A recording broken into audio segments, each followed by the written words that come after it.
Thank you. And I just want to introduce Judy, and then she's going to kick it off. So, like I said, it's my pleasure to introduce Judy Hayes. As a long-term cancer survivor, Judy deeply understands the challenges of cancer treatment and its lasting effects. Her personal journey has fueled her passion for supporting patients and families through counseling and spiritual care. Her path to healing led her to the Shalom Institute for Spiritual Direction. In addition to her extensive training in mindfulness meditation, she is a Yoga Alliance certified instructor. While she has taught in various studios, her heart is with Courage Health, where she leads chair yoga at the First Christian Church in Tyler, helping others regain strength, balance, and confidence. So I've seen personally how impactful Judy's work is, as she brings not only expertise, but also deep compassion and understanding to everyone she encounters. Her dedication to helping others navigate their healing journey is truly inspiring, and we are very grateful to have her here today. So everyone, welcome Ms. Judy Hayes. Bear with my scratchy throat. This dry air really gets to me, so I might be using my little water bottle here, but what a joy to have you guys, and what a gift it has been for me to prepare for this, because I've already gotten so much out of it. But I'm going to start sharing with you and kind of bring you up to date to all the wonderful skill building opportunities that lie ahead of you. So, bad news first. Our well-being is in rapid decline. I don't know if you look at statistics like this, but over 40% of US adults report struggling with mental health, significant mental health issues, depression, anxiety, various substance abuses. Things are not going real well. And this isn't just in adults. This is in young people. It's teens and even adolescents are struggling. Now, you know, I don't have all the answers as to why that's happening, but I know one thing that's contributing to it is the screens in our life. You know, we love them. I mean, we're depending on a screen right now, and I'll be using my phone. But, you know, anytime we turn on the TV, we're basically getting a lot of bad news, you know, and it's not just local. Even on our local, I watch our local TV station to get the weather, and I get all this, you know, worldwide news and storms and fires and all. This is stressful for us. I just walked Andy Griffin. Yeah, good deal. Good deal. You know, my husband and I are watching Turner movie classics now. But anyway, we do have some choice about what we expose ourselves to. I just wanted you to realize this rapid decline is really, you know, being fostered by way too much information on the negative side of information. But what I'm going to be talking to you about today is that we can learn how to cultivate our own well-being, and we can share with others, just like I'm doing today.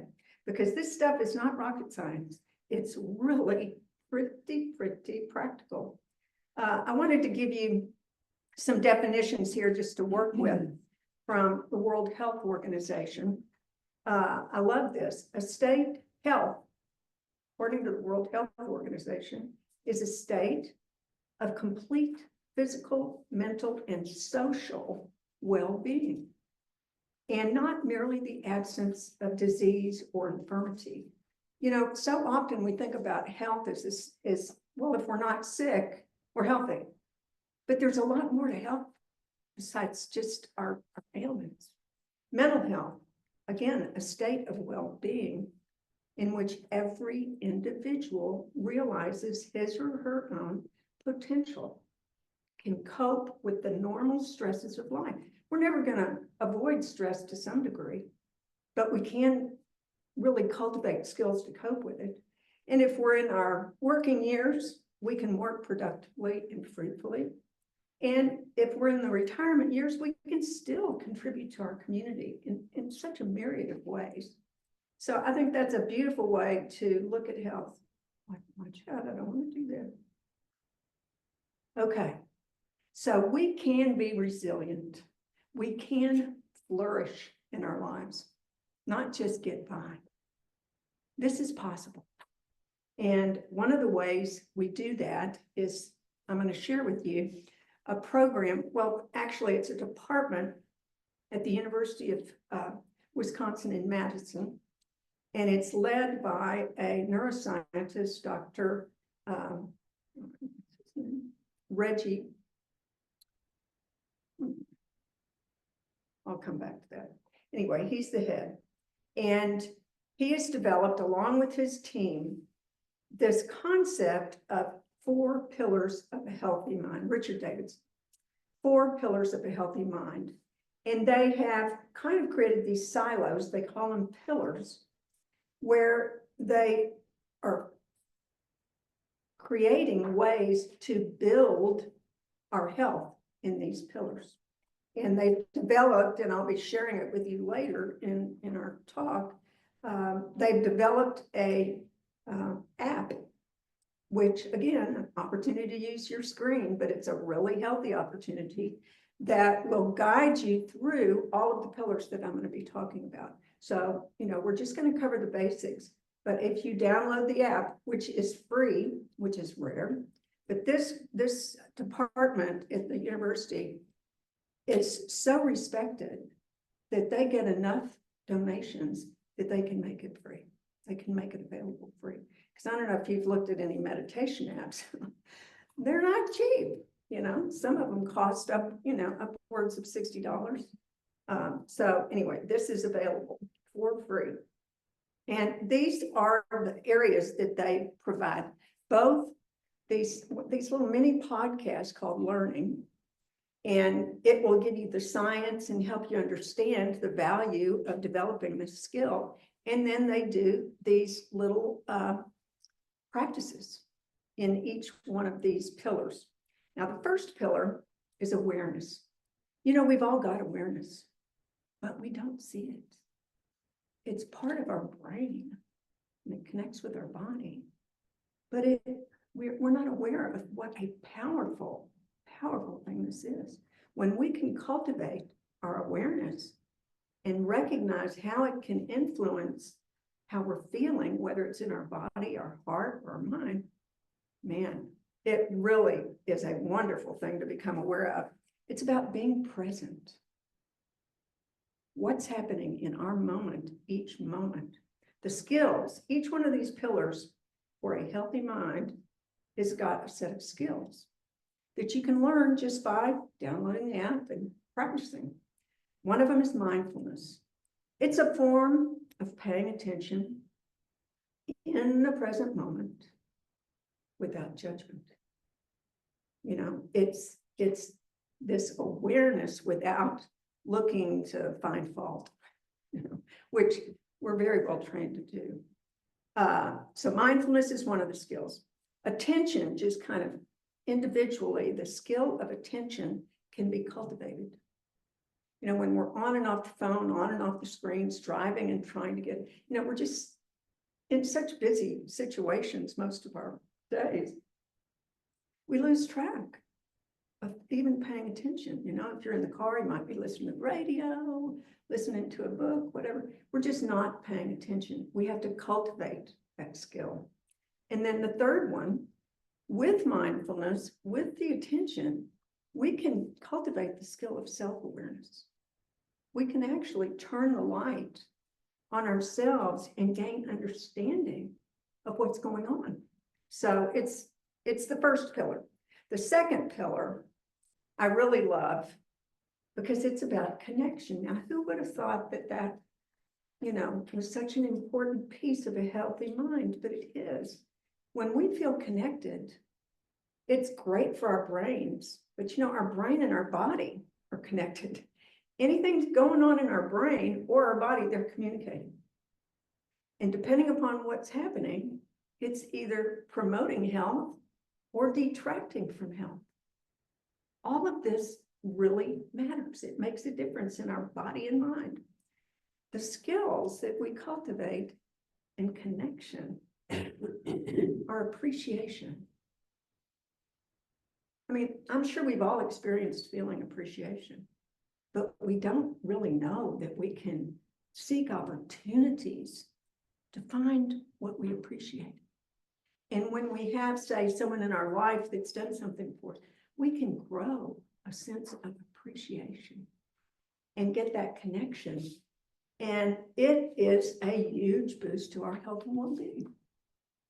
Kindness. You know, who would know that it was such a critical skill to our health and well-being? But it is. When we share kindness with others, or when we receive kindness from others, it boosts our health. It affects our brain. And then the third one is compassion. And that's a whole world. I would love to share a lot of the science with you, but we're just not going to have time today. But just trust that when we build connection, we're building health, mentally, physically. And I just want to say that Courage Health is about connection. You know, a lot of people think, well, I'm going there to exercise. And that's great. We need to exercise our bodies, and we're exercising our mind while we're doing our classes. But we're getting the experience of connection. Whether it's in the office talking to the folks in there, or it's going to a class, whichever one, I guarantee we're getting as much, if not more, from our being, sharing these experiences with others than we are even physically from the exercise. Not that both aren't good.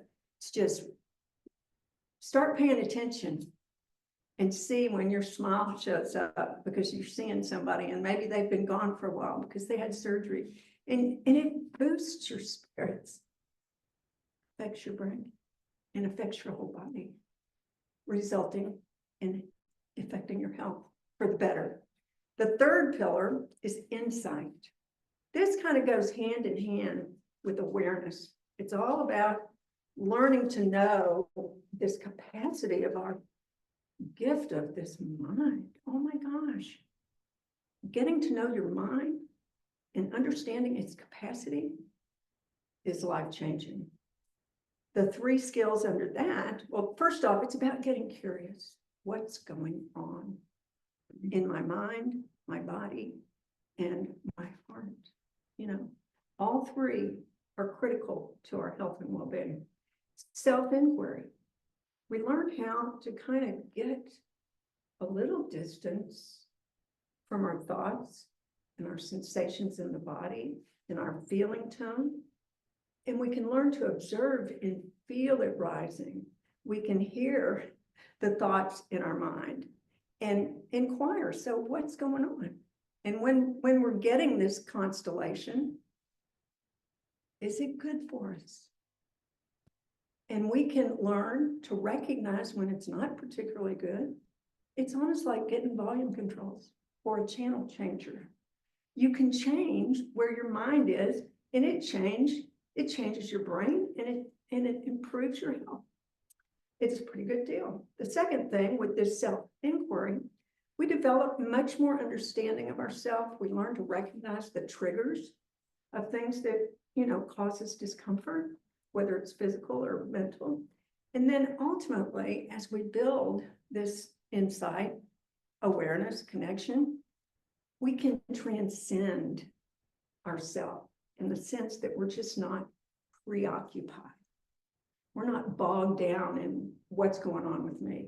Once we learn how to check it out, it gives us a little distance so that, you know, it's just not that, oh, I'm not doing this right, I'm not doing that right. It's really about just seeing and then learning from what the insights that we get. And the fourth purpose is purpose. This is the fourth pillar. And this one really blew me away when I got to know this one. It's about staying motivated. You know, how to be engaged in our life and be motivated to participate. And the skills that you learn in this are, to start with, just clarifying what brings purpose to your life.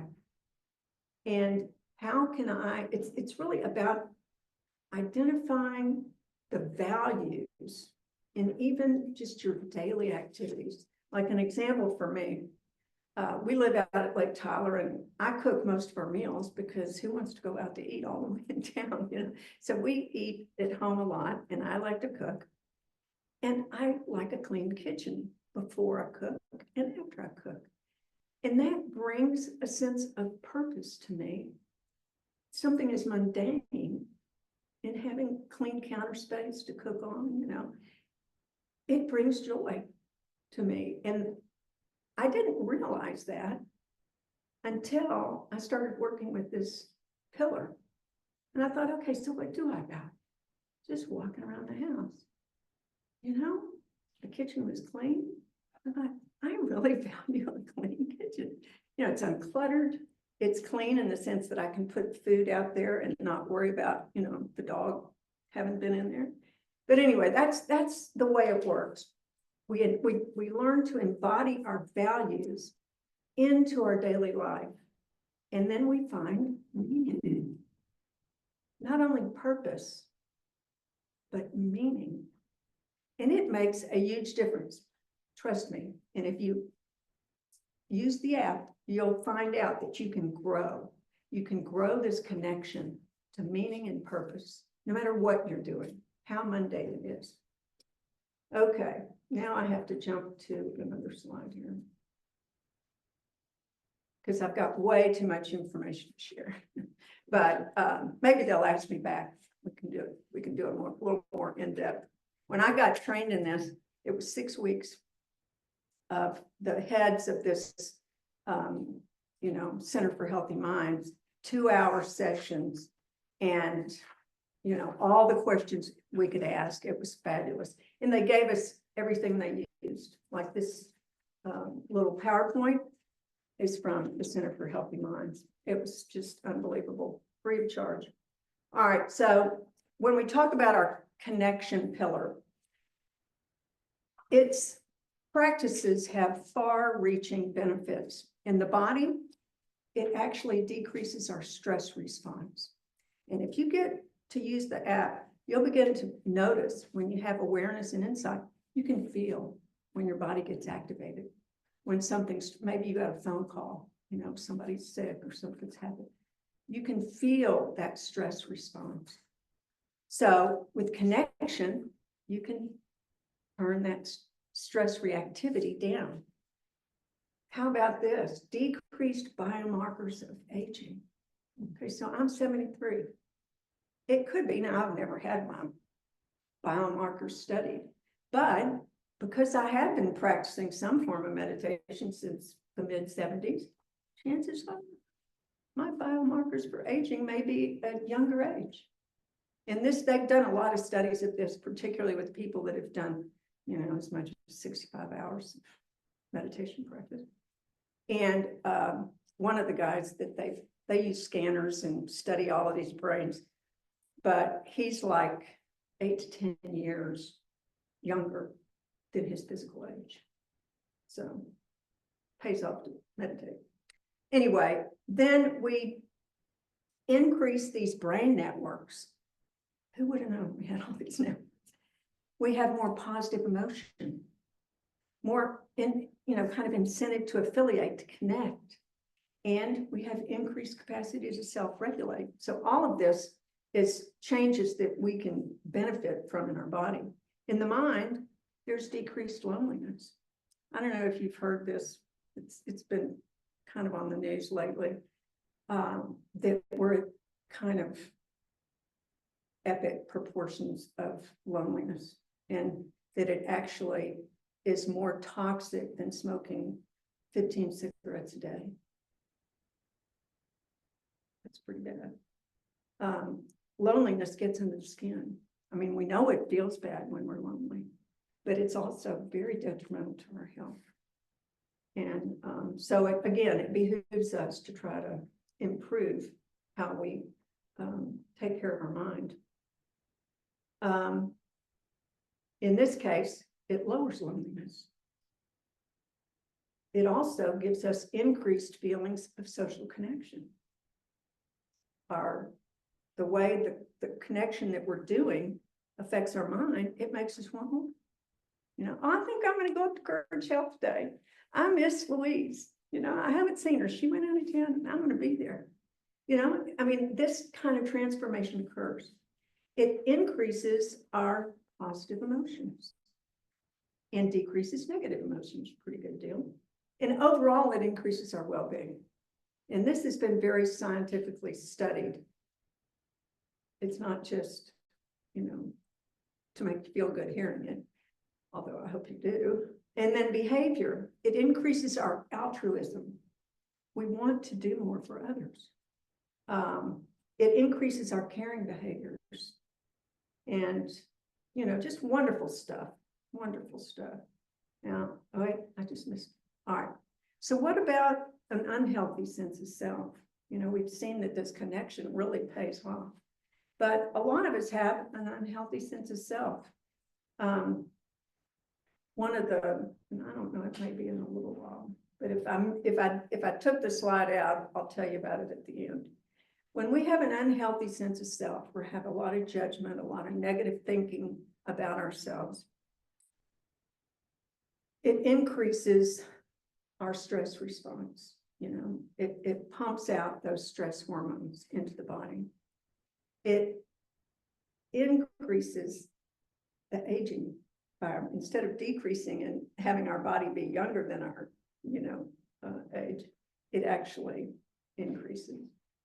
And then it decreases our immune system.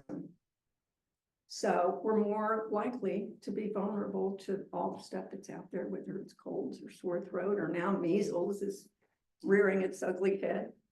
And then in the brain, you see increased activity in the brain's emotional centers that are not necessarily good emotions. Increased activity in ruminating thoughts and distraction.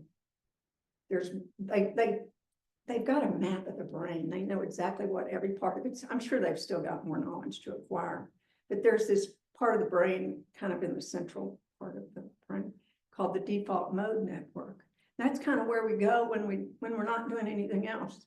And it's not a happy place, I can tell you. And anyway, there's so much. How about the benefits of purpose? In the body, it increases our resilience to stress. It lowers heart problems. It lowers the incidence of stroke, and it raises our longevity.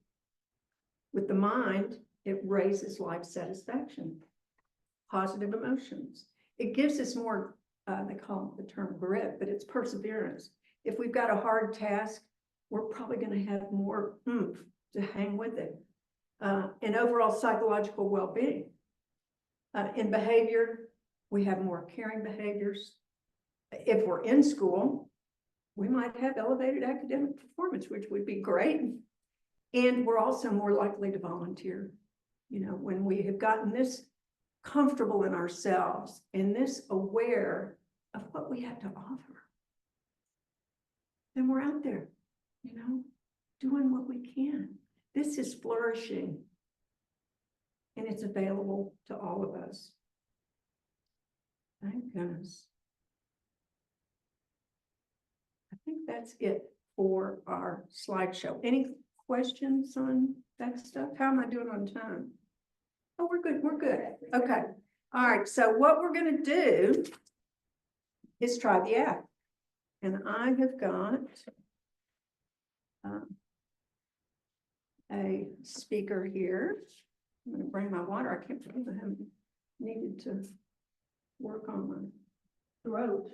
I usually keep water with me all the time, especially when I talk. Hey, Zoom folks. Okay. I'm going to sit down here and I'm going to pull up the app. And I'm going to just tell you a bit, since we've got some time, I'm going to tell you a bit about how it's laid out. Let's see.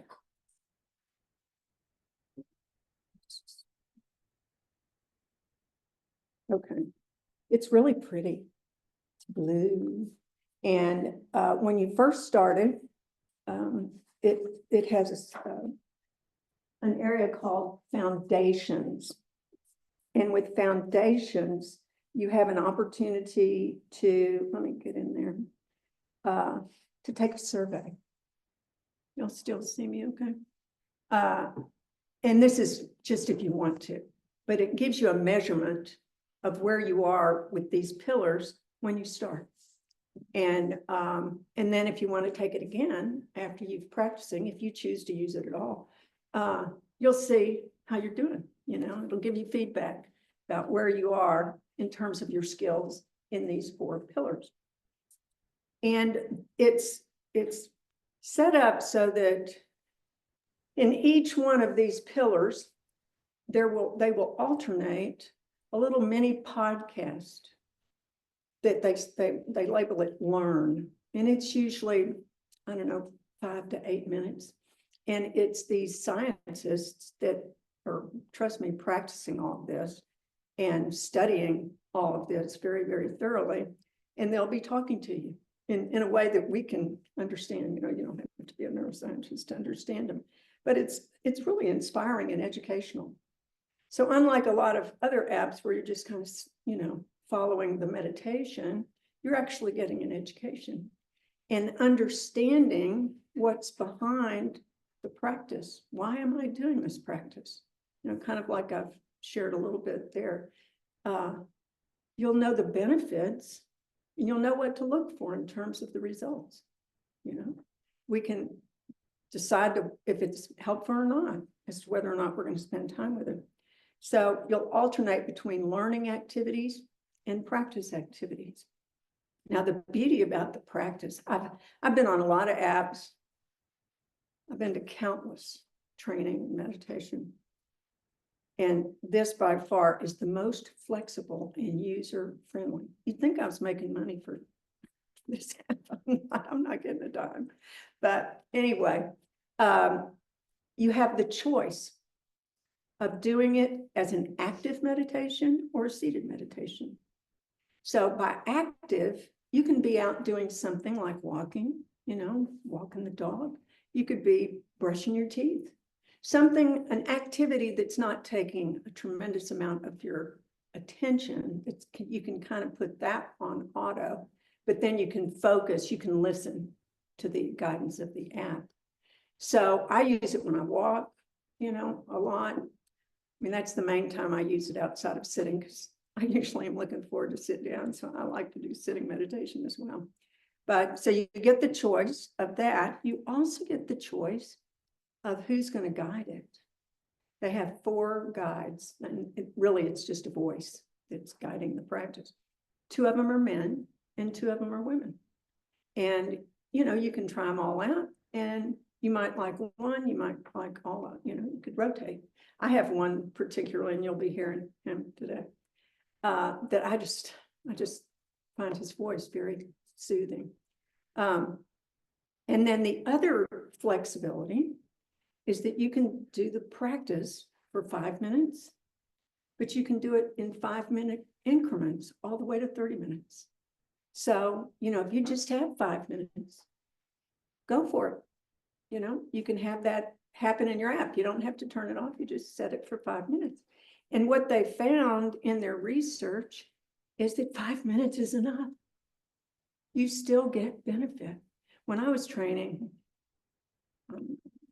it's been a while back, but I took two-year courses in becoming a mindfulness meditation teacher. We were expected to do a sitting meditation for 45 minutes every day, silently, no guidance. And I did it. Now, I'm not saying it didn't help me, and I certainly learned how to start my day, but who would have known? It doesn't take 45 minutes sitting, listening to yourself breathe, you know. 5 minutes makes a difference. It will support your health and well-being, which I think is just fabulous.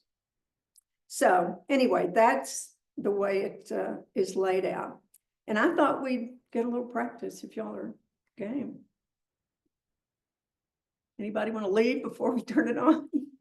Okay, all right, well, we'll try it. I was going to start with one of the learning pieces. This is in in the way you start the app, they call it Foundations, and it gives you kind of an overview and exposure to each one of the pillars. And then you get to go into an even further practice in each pillar.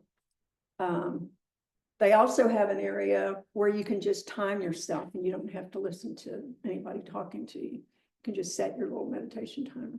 So, all right, we're going to do a learning podcast. It's about 6 minutes. And I believe this is Richie Davidson. Train the Mind, Rewire. Okay. Wait a minute. When was the last time you could truly let go and relax? I had it set up here. Maybe I have to wake it up. Are you ready? Wasn't racing through your to-do list or replaying some event from a challenging day. Can everybody hear? These days, we are all living with constant stress.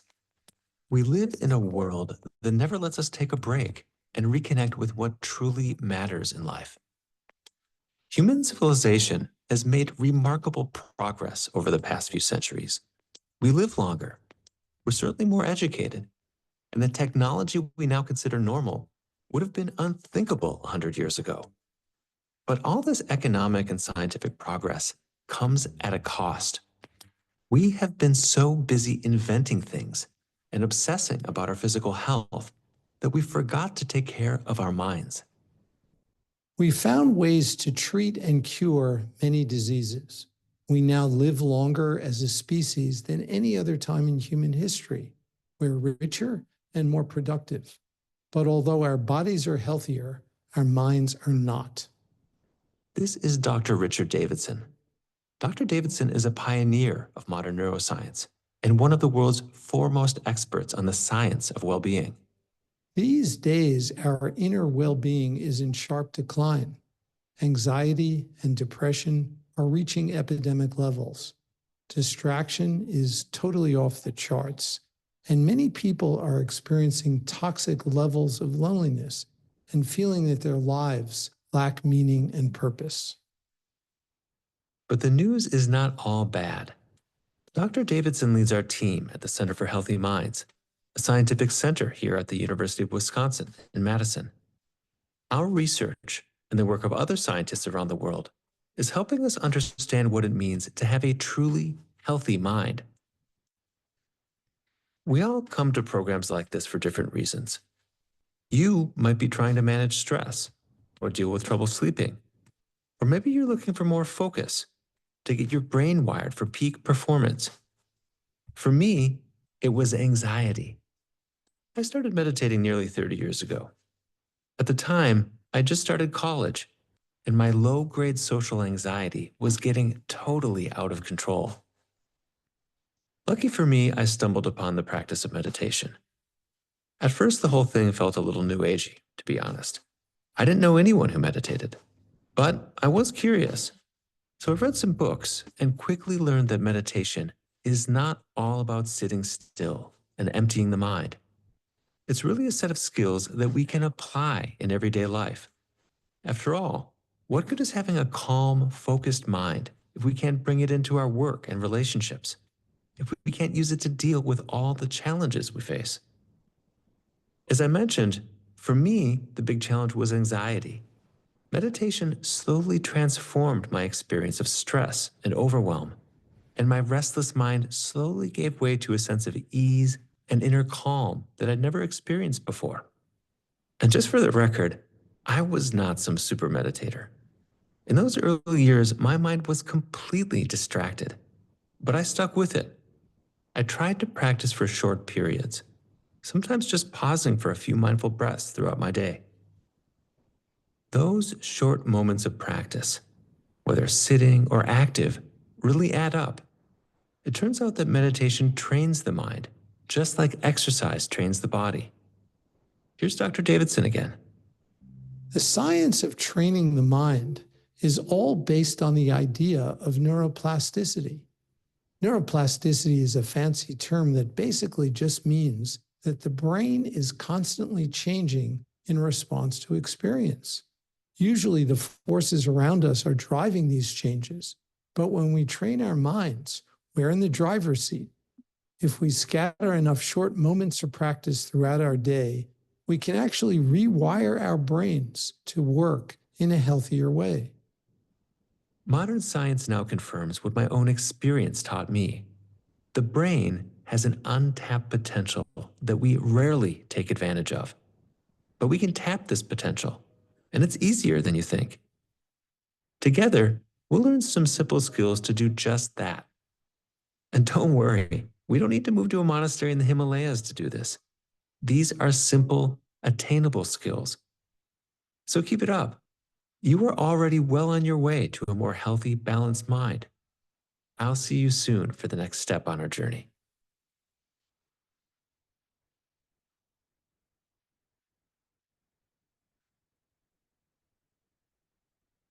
So that was one of the learning little podcasts. And at the end of each of the practices or learning sessions, it'll give you a little tip. It's just a little paragraph. And like this one is, little by little, short moments of training the mind can change the way our brain functions. Practice can be just a few seconds. Start simple. Notice your breath or the feeling of your feet on the floor. You know, it's that easy, but it just builds. All right, let's get to an actual meditation. We're going to do the skill of self-awareness. I think is the one I picked. And we're going to do the 5-minute section. And we're going to use our the one he'll be speaking is Court, who was the one who just talked about his anxiety. I love his voice. So let's do a 5-minute practice on the skill of self-awareness. It helps us to be aware of our thoughts, emotions, impulses instead of being carried away. So we'll do this one. Welcome back. This is Court. In this practice, you're going to work on the skill of self-awareness by observing your thoughts, emotions, and impulses. With time and with a little practice, you will learn to notice your thoughts and feelings before they carry you away. And this will help you stay calm and confident, even in challenging situations. You can start by finding a balanced posture. Close your eyes if you like, then straighten up a bit and take 3 deep breaths, letting your body and mind relax.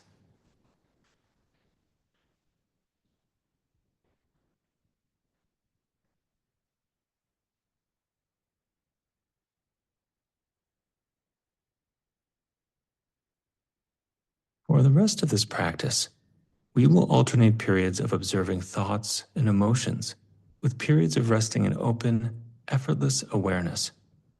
Let's start with a few moments of rest. For these next few moments, you don't need to focus your mind. You don't even need to meditate. Drop all the doing and give yourself permission to simply be.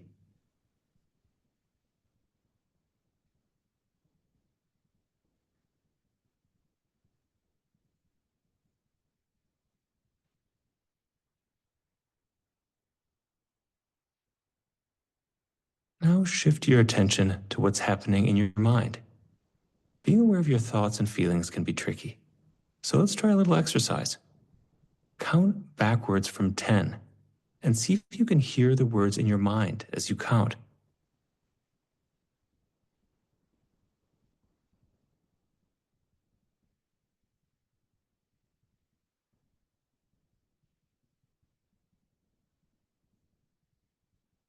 Now imagine you're holding an apple.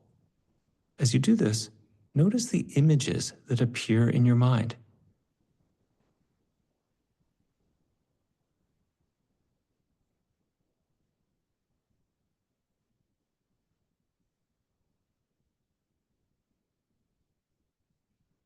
Next, imagine taking a bite of this sweet, juicy apple and observe how you feel. Can you feel any sensations?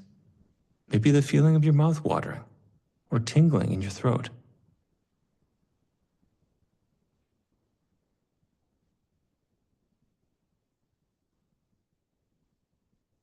Now check to see what's going on in your mind. Are there words and images, or is your mind blank and empty? It's all good. Just see what you notice.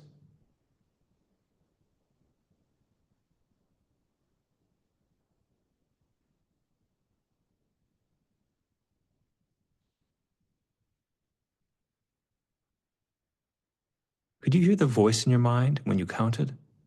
Or perhaps see the image of the apple? Maybe you could even notice how your body and mind reacted when you imagined taking a bite of the apple.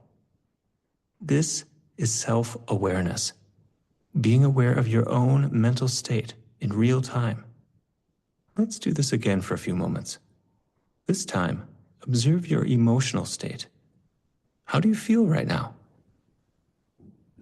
Step back for a moment and observe how you feel, without judging what you notice as good or bad.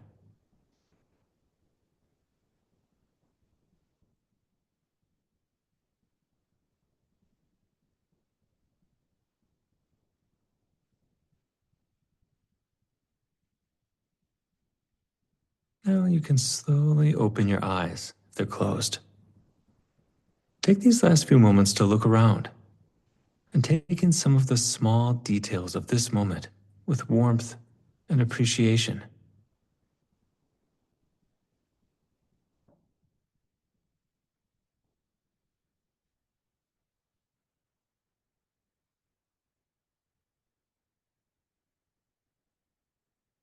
The skill of noticing our thoughts and feelings is the key to emotional balance and to willpower. It gives us the ability to notice our reactions and impulses before they take over.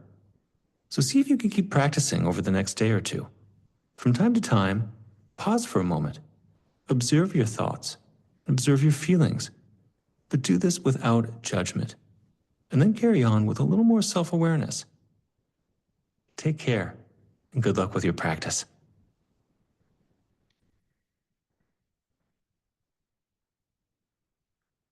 Okay, the tip for this practice is we all have strong emotions sometimes. Over the next 24 hours, notice when your thoughts and feelings get triggered. When they do, take a few slow, calming breaths. Drop the judgment and practice observing your inner experience with warmth and curiosity. It's that easy. And that's just a taste of the app. You know, that's one practice and one teaching, but they've just got scads. More of this kind of, you know, education about the mind body and these practices that actually work to help cultivate the skills. As far as I'm concerned, it's the best thing since sliced bread. And, you know, I'm, you know, receiving the benefits. It's inspired me, and thank you for having me be here because I'm inspired to practice. But anyway, I thought we could open it up if there's any questions. One question, if somebody is wanting to practice mindful meditation, and they don't have access to the app or unable to use it, technology-wise, what's the way they can still practice mindful meditation without the app? Well, oh gosh, there's countless ways. Do they have any access to technology? Maybe they're just not good with technology. Well, if they have a phone, like I said, the app's free. They could download it and try it before they assume that they can't do it. If they've got, I'm assuming this is an older adult, if they've got any people in their life, like I turned my kids that are now 40 and 41, 42. Can you help me? My son can get on my computer and move things around. So there's usually somebody in your life that can help you. If they're local, I'd be happy to help. I don't know that I'll be going to Dallas a lot, but anyway, there are so many, you know, books, guided instructions. There's just a wealth of information. If you go to the Center for Healthy Minds, I think I put that on our handout. Yes. And they're putting those in the chat for everybody. Yeah, if you go to that, if you've got a computer or someone you know has a computer, you can go to that. I think you can even practice on that. I mean, it won't have the full complement of teaching and practice as you could get on the phone. But, you know, there are so many resources out there. I just have to say, you know, having been doing this since the mid-70s in one form or another, this is the best thing I've ever come across. Because, you know, it's one thing to try to start a meditation practice. It's keeping it up that matters. I've had so many starts and stops. And believe me, I can feel the change in my health and well-being. When I'm doing it, even if it's 5 minutes or a few pauses, it's changing me. It's helping me. It's promoting this resilience and flourishing. So, you know, I'd be happy for you to give them my name and number if they have more questions about that, because it's worth finding a way to connect. Okay. Any questions here?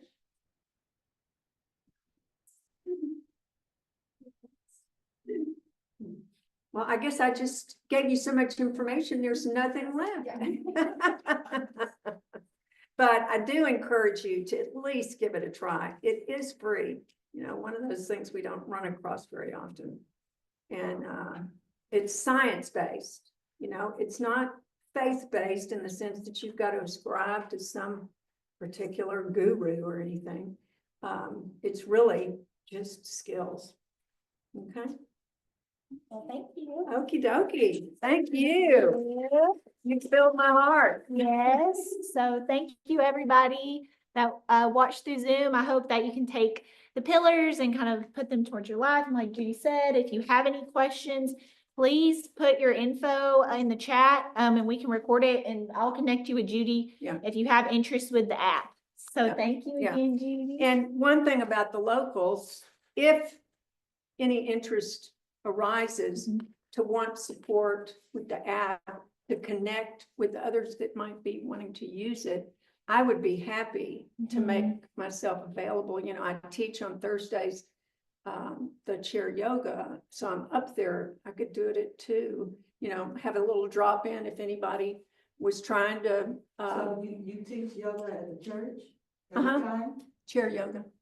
At 2. The yoga is from 1 to 2. Okay, because I'm there for the exercise and the line dancing. Uh-huh. So you do it after that at 1 o'clock? 1 o'clock Oh, I didn't know that. Yeah. Okay. on Thursday. Yeah, she's one of my yogis. Okay. And so is Sue. So the third people might not have. Oh. that. Oh, and I wanted to show you that. They would, okay. Wait, yeah, before we get away, I had forgotten to bring that to your attention. I don't know what happened. Here it is. There it is. You know, you got this little handout. And I'll sit down so the Zoom, I don't know if you've turned it off. Okay. I ran across this years ago, and it's such a good visual of here, you know, we've gone out for a walk with our dog in the park. The owner is not aware of the park at all. The owner is thinking about all the stuff in the past and the future, and most of it involves worrying. Or, you know, when you go to the future, you're culling, you know, kind of working through what's going to happen next. And it's usually, well, what if this doesn't work? What if that doesn't work? If you're going to the past, it's kind of rehash and regret. And they've actually found out, and they have this on the app, that 47% of our waking hours are spent in this mind-wandering state. We are not even present to our life. And in that 47% of our life, we are experiencing it as unhappy. The name of this study was called, when they published it, they said, a wandering mind is an unhappy mind. You might check that out because we're all doing it. We're all wandering. And then you could be more clear and focused and present like the dog. The dog is doing nothing but kind of checking out the grass, probably smelling, tuning into those sensory things. And yet it's not stressing out in the mind with this worry. So, How's his owners doing all the stress? I like to put something like this, I don't know if you have magnets on your fridge anymore, but if you have a bulletin board or something like that, just someplace where you'll see it, just to kind of remember, oh, I don't want to hang out there, I'd just soon be present and appreciate my day, whether it's seeing the sunshine or walking in the park or coming to Courage and doing my exercise, Anyway, it's a good reminder. Okay. Oh, thank you all. Yeah. Mindfulness class Yes. a year ago. Oh, I've taught several of them. But you talk on that. Yeah. Well, what I would do now, that was a mindfulness for health and well-being class, which was not this version. It had a lot of the same stuff in it, but it didn't have, practice to go along with it. If I was going to do it again, I'd do it with the Healthy Minds program. It's a lot of the same stuff, but theirs is just, I would be doing the presentations and we could do it as a class. No problem. Whether you wanted to use the afternoon, we could still go over the foundation of it. Mindfulness and connection Uh-huh. and stuff. It's like exercise, You exercise alone and but you go to the class. Yeah. And you exercise, you see people Uh-huh. connect. And you It's community. exercise. Community. So the same thing that, well, Yeah. I can go on the app, I'm not that fond of apps and doing that Well- sort of thing, and so this is what it's. Mhm. Okay, I might do it, but more likely I'm not. Yeah. Well, it's good. That's self-knowledge. You know from past experience that hadn't appealed to you. And I think a lot of us, are not wild about using apps and stuff, but what I would suggest is giving it a try. If you've got a phone, since it's free, it's not going to hurt you. But I would be happy if people wanted to sign up in the office for some sort of version of a deeper dive into mindfulness for health and well-being. I'd be happy to meet, we'd have to determine, if it was a sufficient number of people, I think in the past we've had, I don't know, maybe 8, but, I don't have a cutoff thing, but we just have to see what the interest is. And, I just can't encourage you enough to check it out. You don't have to, since you aren't investing anything in it, and you're coming to yoga, you're getting, I always do a mindfulness practice in yoga. And of course you get my favorite poetry. But, let's see what the interest is. One of the beauties about being retired, I'm pretty flexible. Yeah. We'll just see. I'm open. Yes. Thank you guys. Bye. Adios.